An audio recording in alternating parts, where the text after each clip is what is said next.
10 News viewers up and down the coast buzzing about 3 strong earthquakes, 2 4.7 and 1 of 4.6 seconds apart, centered near the desert town of Anza. Right now, our 10 News crews are covering every angle of what you need to know about these quakes. I'm Bill Griffin. Nice to have you with us. I'm Koshal Patel. We have reaction from the desert where the shaking was the strongest and those high-rise buildings downtown. But let's get right to geologist Pat Abbott to explain exactly what's going on. Pat, as we just said, 3 earthquakes all within seconds of each other. How rare is that?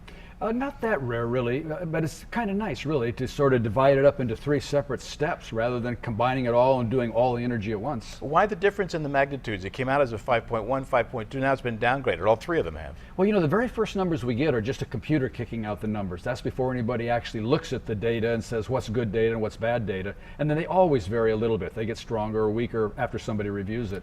And when does the structural damage, when do the engineers go check the bridges and dams for structural damage? These are too low, correct? Oh, there shouldn't be significant damage from this.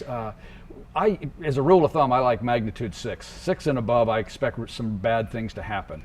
They can happen in the upper 5s and all too, but in the 4s, it's nice to we'll probably not have anything. There may be some isolated incident. You never can tell when a ceiling fan will fall or grocery shelves will get dumped onto somebody, but it should be more than that kind of an incident rather than serious damage. They were certainly felt, though. We've had reports here in the newsroom from up in the LA area all the way south of the border.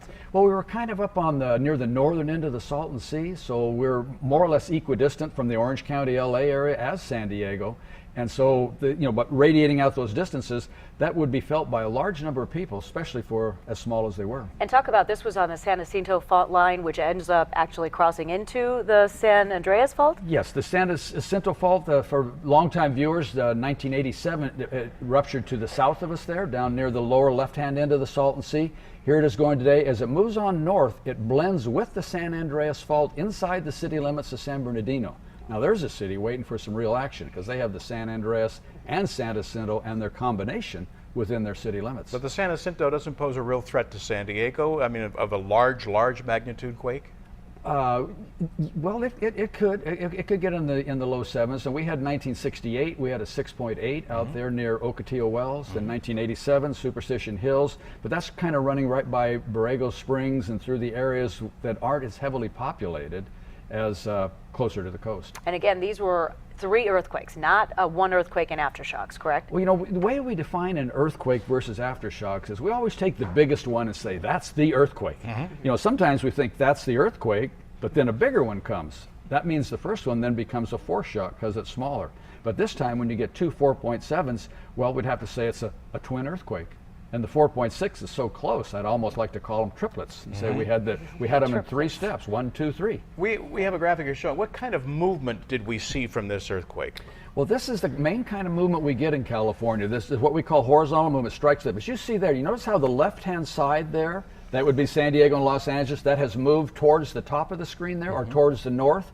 It's what we call strike slip. But the main point being it's a horizontal motion, and the typical motion is that the side of the fault closest to the ocean moves northward towards Alaska. That's the most typical earthquake we have in the state of California. Does that create different energy than an up and down shift would? We prefer the horizontal because that doesn't rupture the land in as violent a way. When you lift it up and down vertically, that's far more energy dumped on the land surface. Here, you see all those red faults there in Southern California. Each one of those things has its left side or ocean side moving towards the north, which means we just feel the seismic waves radiating away from that. We don't get lifted directly ourselves. And how deep were these?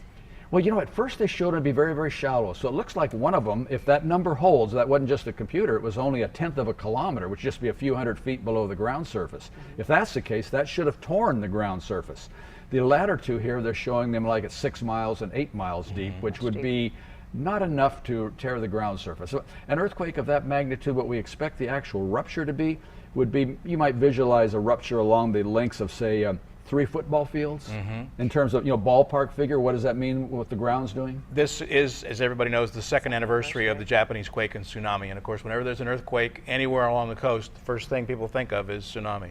Well, the good news here is, 1, the magnitude's too low to make a significant tsunami if it was on the ocean floor. But the fact that it was inland means no tsunami is possible at all. Okay. Pat Abbott, thank you very much for that.